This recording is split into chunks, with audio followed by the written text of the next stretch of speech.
Y'all, when we tell you the culture is shaken right now, believe us, this ain't just internet talk.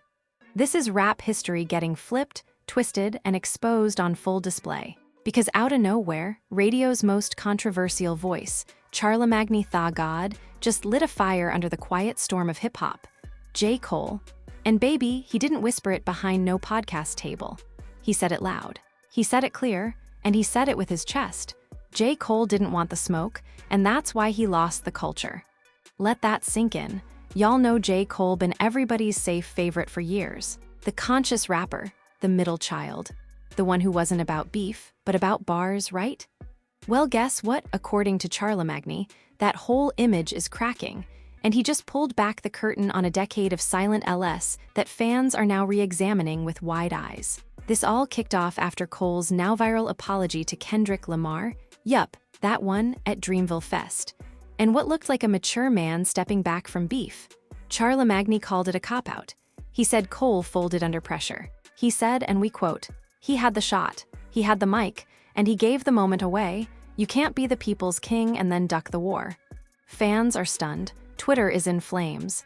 The hip-hop streets are choosing sides. Did Cole really bow out of the culture war?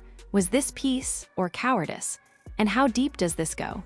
Stick around, because what Charlamagne just exposed might explain why J. Cole, for all his talent, might have finally lost the throne he never claimed to begin with. And trust us, it gets way messier than you think.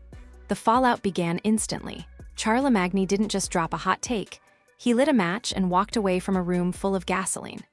By the time the full interview clip surfaced on The Breakfast Club, blogs were already in meltdown mode. Fans were in disbelief, and J. Cole's name was everywhere, but not for the reasons you'd expect. And let's be clear, Charlamagne has always had a complicated relationship with Cole. He's supported him in the past, no doubt.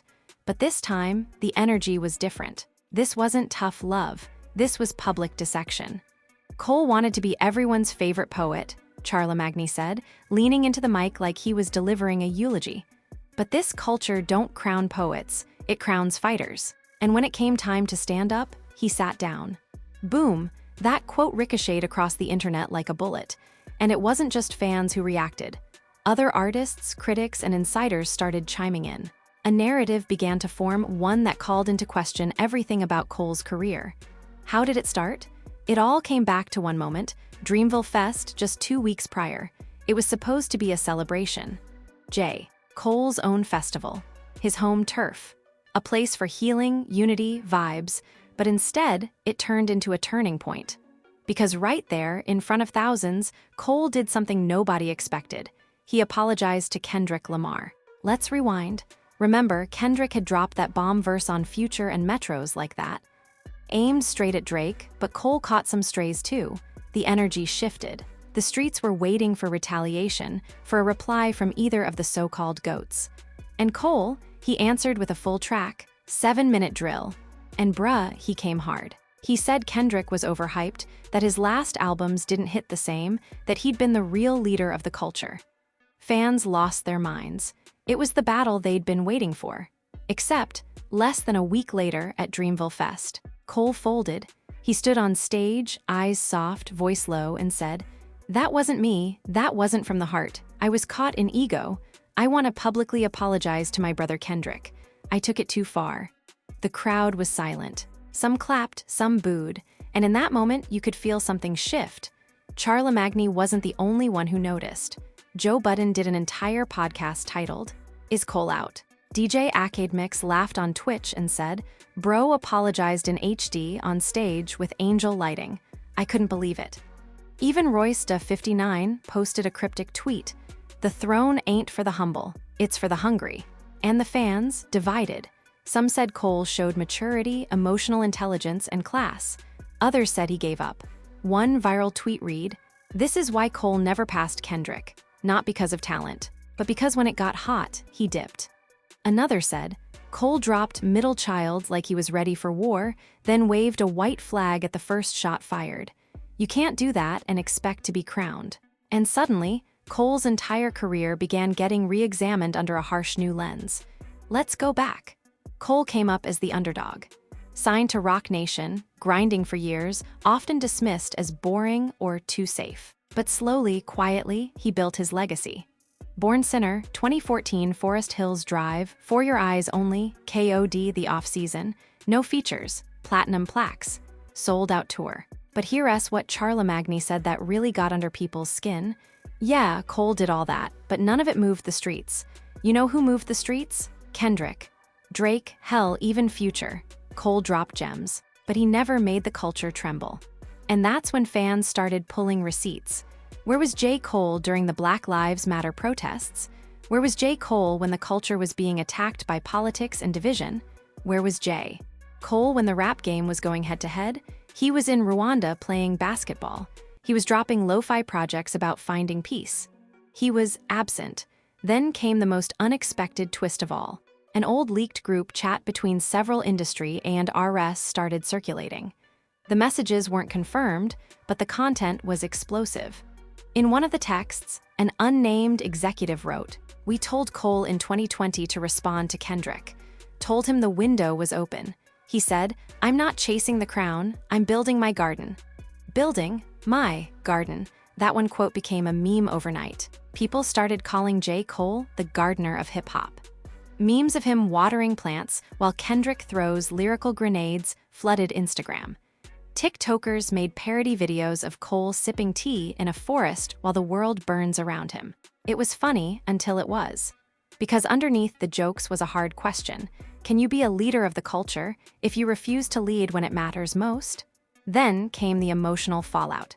Inside sources close to Cole's camp said the apology at Dreamville wasn't planned. It wasn't PR. It was genuine. That Cole had been losing sleep over how the diss track didn't reflect who he was anymore. That he broke down backstage, telling his team, "I didn't get into this to destroy people. I got into this to speak truth. But the fans, they don't want truth. They want a fight." One insider revealed that even his longtime manager, Ibrahim Ibn, was conflicted. "We built Dreamville on brotherhood, but now it's like, if you ain't throwing punches, they say you're weak." And according to sources, some people in Cole's inner circle begged him not to apologize. They told him, "This is your shot. Kendrick came at you. The streets want a trilogy. Give it to them." But Cole refused. "I'm not gonna turn healing into theater." That's when Charlamagne struck. He called Cole's apology a performance of peace, and even worse, a surrender wrapped in spiritual language. He said Cole wasn't protecting Kendrick. He was protecting himself from the pressure, from the smoke, from the crown he claimed he never wanted but always hovered near. The culture needed a gladiator, Charlamagne said, and Cole showed up with flowers. Damn, now here's where things get even messier. Behind the scenes, Dreamville artists are said to be divided. Some feel Cole did the right thing. Others are frustrated. Ari Lennox allegedly unfollowed Cole's fan page on Instagram. JID posted a cryptic tweet. "This rap game weird, man. Loyalty don't always pay." Even Boz, Cole's longtime right hand, posted a story with nothing but this line.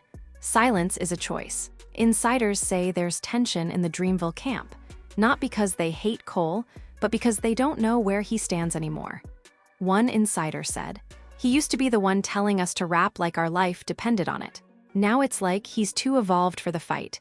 And that's cool, but what about the rest of us still in it?" Meanwhile, Kendrick has said nothing. No tweets, no comments, no subliminals, and that silence, it's loud. Because it suggests Kendrick already knew what Charlamagne just confirmed. Cole didn't want the smoke. He never did. And now that the gloves are off, he might have already lost the war he never showed up to. Because once Charlamagne's, gardener of hip-hop, dig started trending, it felt like everyone had something to say about J. Cole's quiet exit from the battlefield.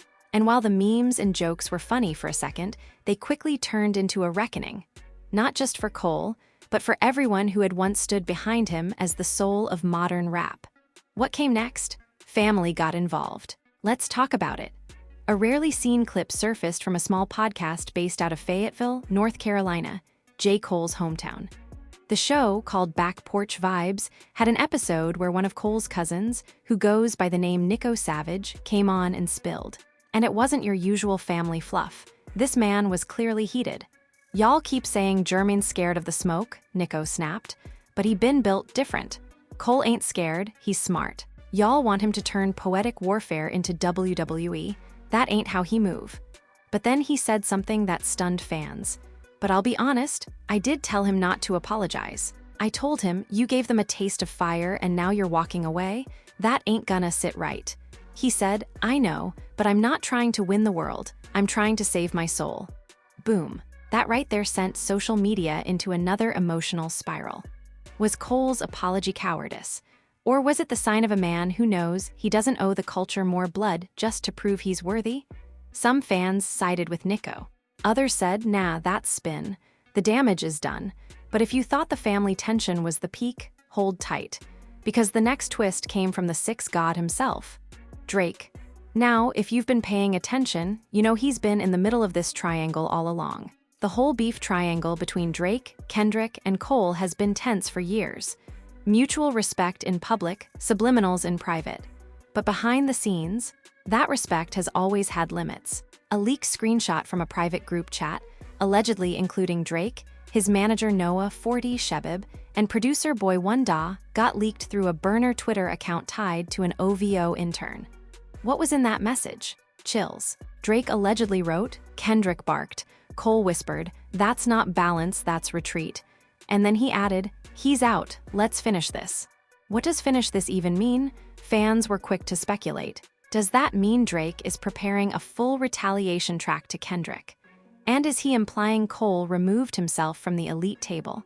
What followed was even wilder. A post on OVO's Instagram story showing a burning forest, overlaid with the words, you can't build gardens in a wildfire.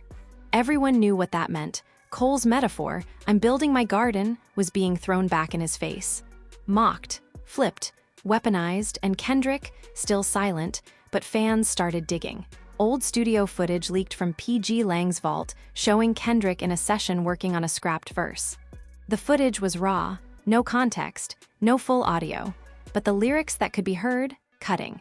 Y'all be saying you kings with no kingdom in sight/apologism, mid-battle like that's a sign of might. Boom! That was all the internet needed to go off. TikTokers stitched it with clips of Cole at Dreamville Fest, editing apology montages to the sound of Kendrick's alleged bars. One user wrote, this man Kendrick dissed him in a deleted verse and still made more impact than Cole's whole album.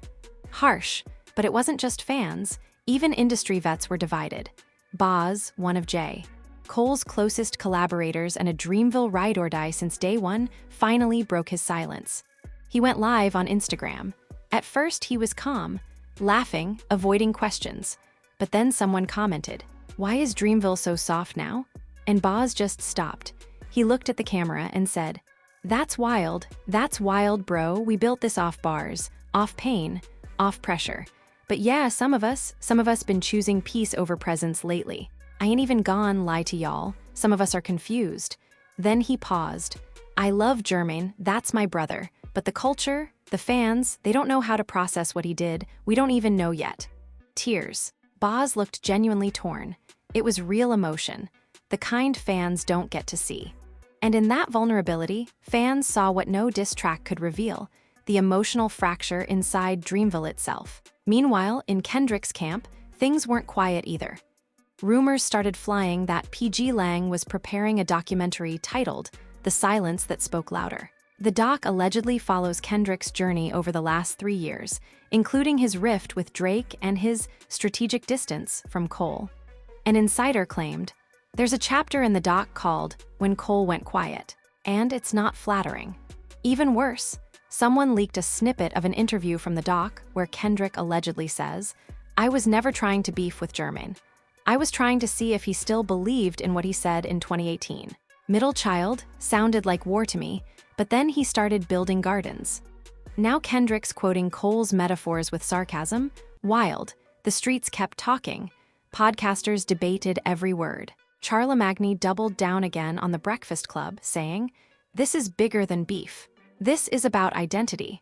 J. Cole has been selling us the idea of balance, of being in the middle. But you can't be in the middle when the lines are this clear. Drake and Kendrick are choosing sides. Cole chose to sit this one out.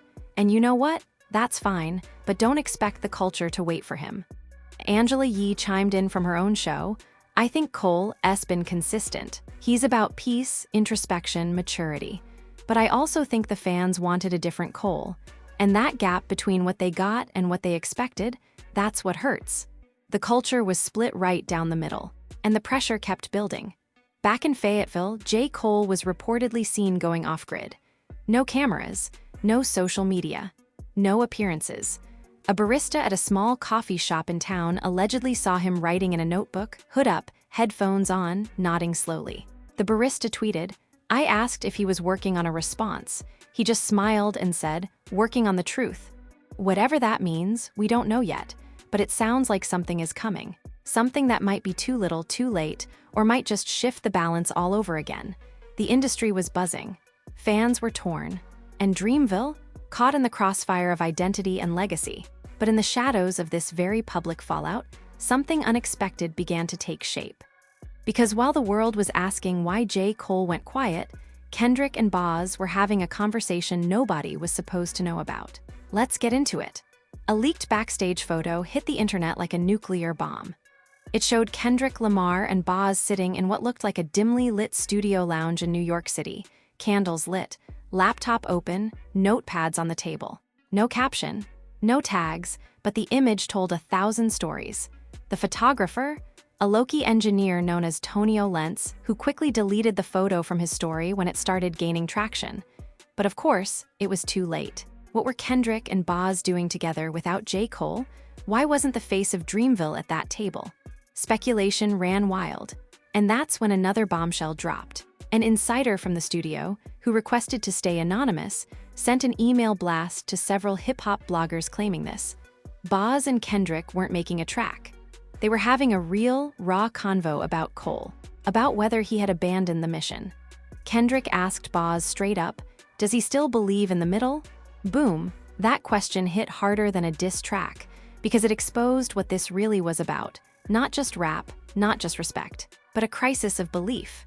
And while that meeting was happening behind closed doors, a new force stepped into the conversation. J. Cole's mother, K. Cole. Now, Mama Cole has never been one to step into the spotlight. She's private, protective, grounded, but a newly uncovered clip from a 2020 documentary, one that had never aired, was suddenly making rounds. In the clip, Kay sits in her Fayetteville home, reflecting on Jermain's childhood. He was always the type to carry other people's pain. He didn't talk much, but he'd sit with your sadness like it was his own. "I used to tell him, 'Baby, the world's heavy, you don't have to lift it alone.' But he tried anyway." She continues, "He doesn't do confrontation well, he never has, but that doesn't mean he's scared. It just means he's choosing another way." The clip went viral. And just like that, people started seeing Cole's silence through a different lens. Maybe it wasn't about fear. Maybe it was about trauma. But just as the tide was turning, Drake struck again. A leaked snippet of an upcoming track, allegedly titled "Clean House," surfaced on Twitter. The snippet was short, but the bars were scathing. Drake rapped, "You passed him the mic, he passed it back with flowers, that's not peace, that's panic dressed in coward's power." And then, they say the middle child's supposed to balance the plate, but when war got loud, he was already late. No names were mentioned, but it didn't matter. The internet knew exactly who those bars were about. And just like that, Drake had reclaimed the narrative. Kendrick stood tall in silence. Cole tried to exit gracefully. And Drake, he weaponized the apology and turned it into ammo. Meanwhile, back in Dreamville, J.I.D., arguably the most lyrically dangerous artist on Cole's label, did something nobody expected. He dropped a surprise freestyle on YouTube titled, "Roots Bleed Too." And bruh, it was a message. J.I.D. didn't name names, but every single line was dripping in coded critique, layered with emotion, and laced with frustration. Here's the part that shook the internet. "I came up in a label built on love and pen games. Now I'm watchin'. Giants fall for peace like it's endgame apologies. Don't echo where the culture feel betrayed. I ain't mad at the silence. I'm just loud in my own way."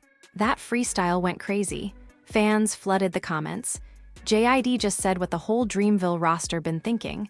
This was a warning shot, respectful but cold.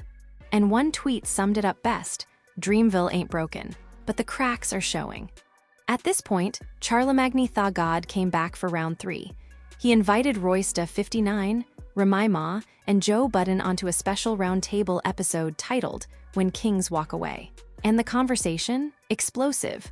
Joe Budden kicked it off. "You can't apologize for a diss track. That's like throwing a punch and saying, 'My bad, I meant to hug you.'"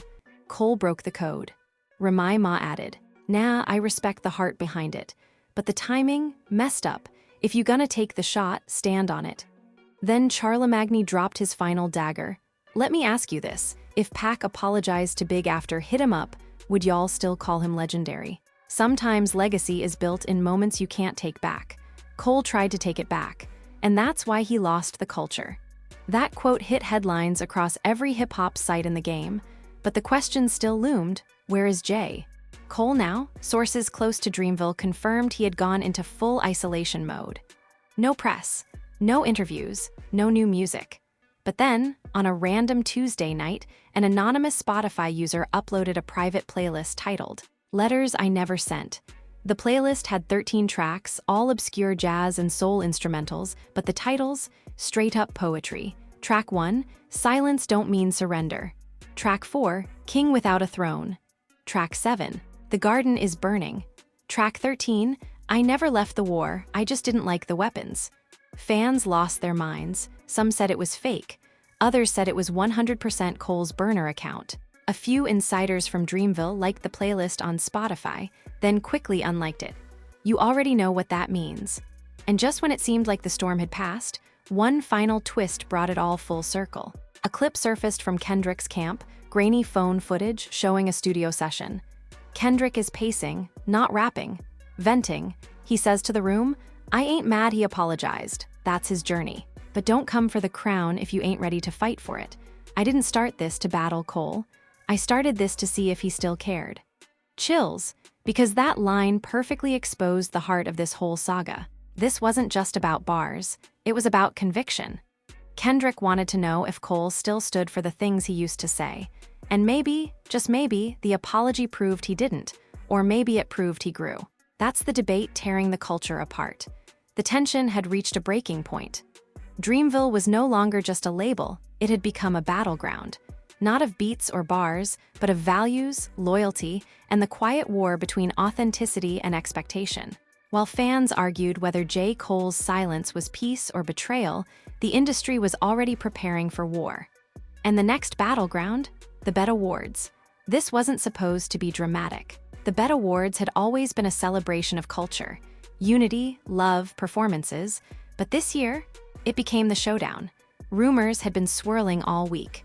Word was that Kendrick Lamar was set to appear unannounced, that JID had been added to the lineup last minute, and that Dreamville was planning to make a statement. But what nobody expected was a face-to-face confrontation. It started with the red carpet. JID showed up solo, wearing a black hoodie with the words, "No Middle Ground," stitched in blood-red embroidery across the chest. Fans instantly caught the message. Middle child? No middle ground? Yeah. This was a direct shot at Cole's balance narrative. Meanwhile, Kendrick skipped the carpet altogether. He entered through the back in silence with PG Lang's team, no entourage, no press. He wasn't there to talk. He was there to watch. And then the show began. JID was the first performance of the night. He walked on stage to dead silence, just a single light, one mic, and a looped beat with tribal drums. No DJ, no backing vocals. He started with, "I was raised in the middle, but I ain't staying there now, too many kings bowed out, I'm still wearing the crown." The crowd gasped. Then, "I ain't Kendrick, I ain't Drake, I ain't Cole. I'm the space in between who don't fold." Boom, that bar shook the building. Kendrick, seated in the fourth row, gave a subtle nod. No applause, just quiet approval. And somewhere backstage, Cole was watching. Because here's the secret no one told you, Cole was there. Dressed in all black, low hat back hallway. No cameras caught him.